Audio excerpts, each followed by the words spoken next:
नमस्कार, state news Haryana में आपका स्वागत है। मैं हूं अमित अमन। सेक्युलरिज्म का ज्ञान पेलने वाले चुप हैं, जैसे कि कोई सांप सूंघ गया हो। एक के बाद एक घटनाएं सामने आ रही हैं। कहीं राहुल राजपूत को इसलिए मार दिया जाता है कि उसने एक मुस्लिम लड़की से दोस्ती की कोशिश ही क्यों की, तो वहीं दूसरी तरफ एक हिंदू लड़की की हत्या इसलिए कर दी जाती है कि उसने इस्लाम कबूल कर मुस्लिम लड़के से शादी क्यों नहीं की। सनातन संस्कृति के साथ भद्दा मजाक किया जा रहा है। वहीं दूसरी तरफ जो लोग सेक्युलरिज्म की दुहाई देते नहीं थकते, उनके मुंह में जैसे दही जम गया हो, वो चुप हैं। अवार्ड वापसी गैंग जैसे विधवा हो गई हो, वो भी चुप है। हिंदू में स्वर्ण और दलित को ढूंढकर राजनीति करने वाले लोग तो जैसे किसी बिल में छिप गए हों।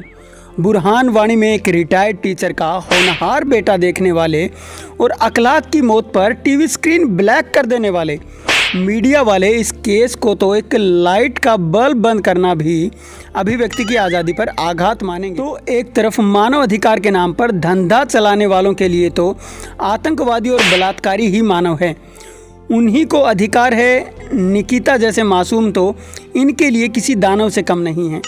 सहूलियत की राजनीतिक रोटियां सेकने वालों के लिए एजेंडे में निकिता फिट नहीं बैठी, नहीं तो अब तक धरना और मोमबत्ती के लिए जगहें कम पड़ जाती और कोई नकली भाभी बनकर मीडिया में सुर्खियां बटोर रही होती।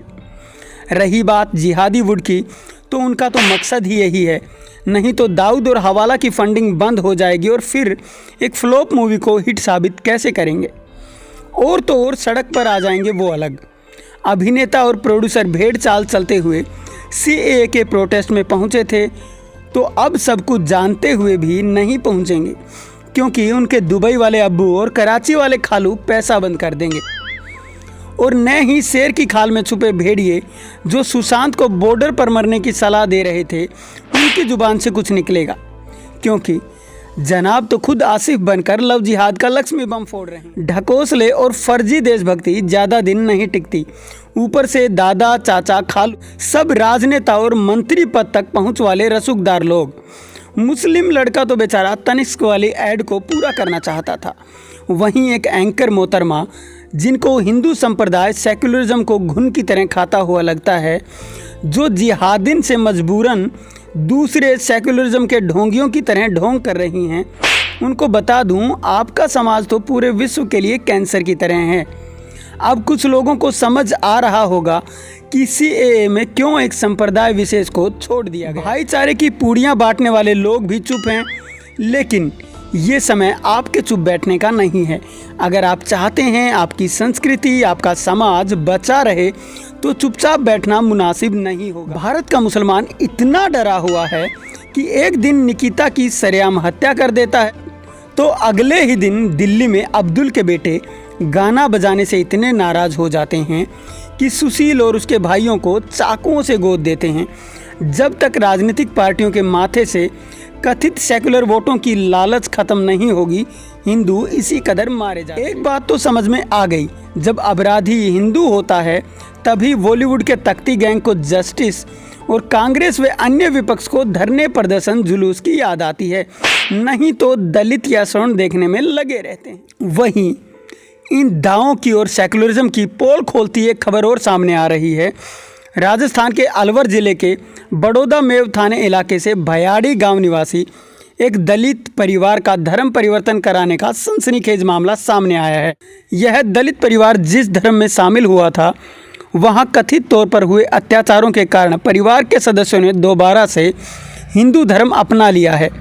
अब इस परिवार ने कोर्ट में गुहार लगाई है और ज्यादती करने वाले आरोपियों के खिलाफ कार्रवाई की मांग की है। जानकारी के मुताबिक भयाड़ी गांव निवासी मेमचंद उर्फ मोहम्मद अनस पुत्र काडू जाटव ने बताया कि उनके गांव में हरियाणा के फिरोजपुर झिरका के इब्राहिम बास गांव के मेव समाज के लोगों की रिश्तेदारी है।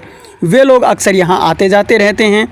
मेमचंद ने आरोप लगाया है कि सतार, तैयब और शहजाद सहित 15 अन्य लोग उनका जबरन धर्म परिवर्तन कराने के लिए उन्हें हरियाणा लेकर के गए। वहाँ उनका खतना भी कराया गया, उसके बाद रहने के लिए ज़मीन दी गई।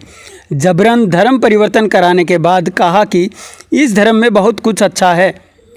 उसके बाद आरोपी उन्हें जमात में जम्मू कश्मीर लेकर के गए और वहाँ उनके बच्चों को मारने की धमकी दी।